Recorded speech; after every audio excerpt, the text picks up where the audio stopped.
Good day, students, and welcome to ECO235, the Intermediate Mathematical Economics course in Semester 2, 2020. I am your lecturer, Rochelle Bucas, and I'm also the module coordinator for ECO235. My email address is rgbucas@uwc.ac.za. I've also given you my cell phone number.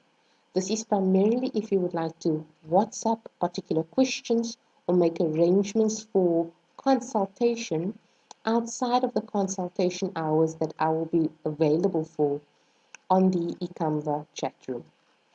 So in terms of the hours that I'm available, that is Mondays and Wednesdays between 11 and 12:30. You may pose any questions during that time and I will attend to it.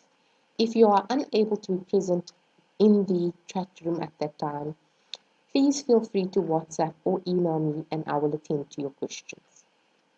In terms of class times, we don't have a specific class time. Instead, the lectures are asynchronous.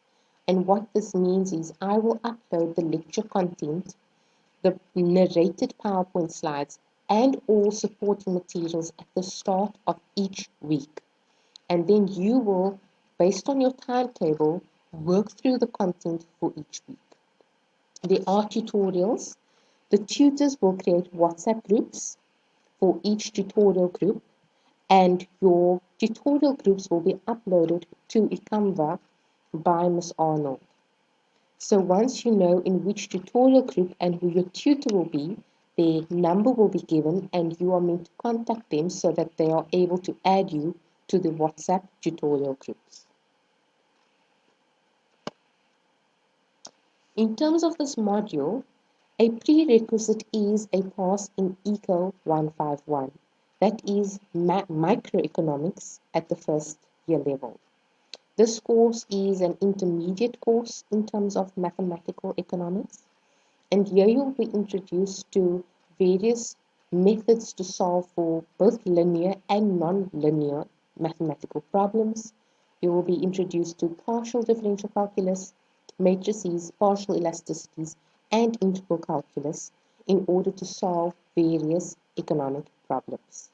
This course is not intensive in terms of theory. However, you will be taught various math tools to solve economic problems.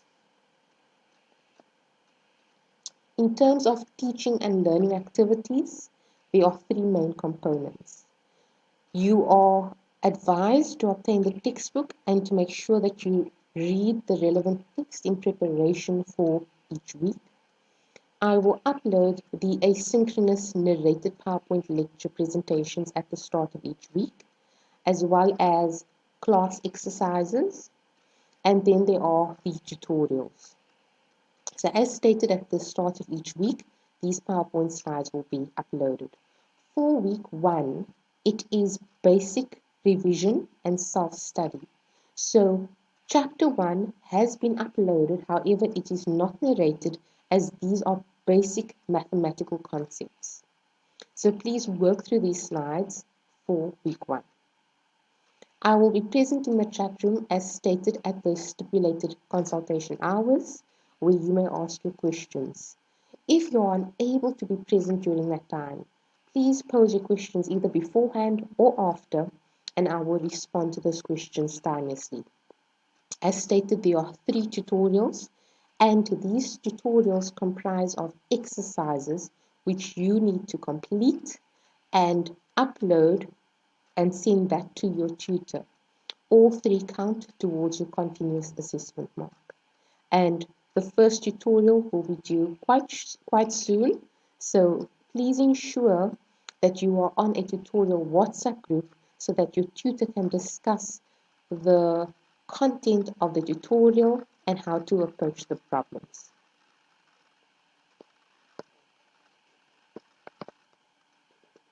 The prescribed textbook is DU 2018. It is the Basic Mathematics for Economics Students. It is the 2nd edition, not the 1st. The 1st edition does not cover all the work required. and it is available from FunSky Publishers. I would urge you to try to obtain these textbooks as due to the lockdown and campus not being open, we are unable to make use of the textbook leasing program.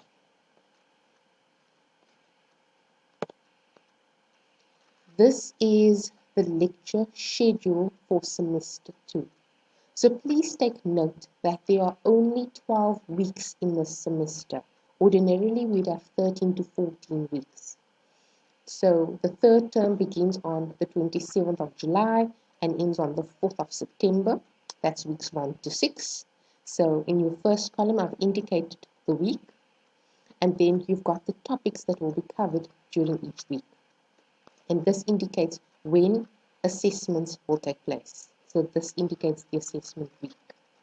So for week 1, which is this week starting 27 July, please ensure that you review the course outline as well as work through the revision self-study basic mathematical concepts.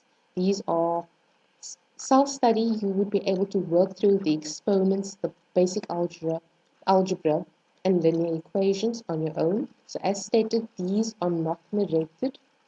However, from topic 1 through to topic 4, each week, at the start of the week, I will upload the narrated PowerPoint presentations as well as exercises for us to work through. Take note that your first tutorial occurs in week 3, and that covers the work done in week 2, and it has a due date of the 12th. So I will upload the tutorial a week to 2 weeks in advance on eCanva. You are then able to download it, work through it, and consult with your tutor, and then submit it by the 12th of August. There we go. Then your next tutorial 2 is due in week 5, and that is due the 26th of August. It is also coinciding with the week that you have your first module test. So you have indicated what the scope of the tutorial as well as the module test is. Then we have week 6, and after week 6 you have your term break. Then we come back and continue with week 7 to 12. The third tutorial takes place in week 8, and the scope is given as well as the due date. And then your final module test. This still needs to be confirmed, the test week. So I will get back to you on that. There is one online MCQ test, and the scope is weeks 10 and 11. This will cover some basic work done in weeks 10 and 11, and is primarily to ensure that you are tested on all the work before you head into your exam.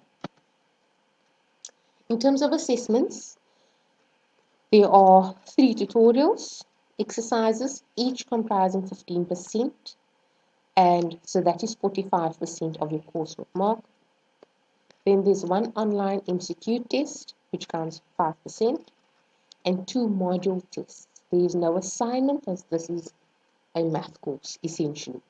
In terms of the split between your coursework, your CAM, and your exam mark, that is still to be finalized by the academic planning unit in the EMS. Once I know what the split is, I will communicate that to you. And of course, we know that exam dates are only announced round about the term break. Just some general information. Feedback on assessment. You will be given feedback on assessment roughly 2 weeks after the assessment has been completed, as well as a general document that I'll upload to eCanva. All other general rules such as absenteeism from module test, querying your marks, academic honesty, all those rules still apply. So if you do miss your module test, you need to submit a reason as to why you've missed the test. In terms of querying your marks, still adhere to the 5-day deadline. And then, of course, academic honesty. It is important that students do not plagiarize, do not copy from their peers, and that the work that you do online is your own. And if we are sure of any sort of plagiarism or copying, it will be referred to the departmental head and the proctor. Thank you very much.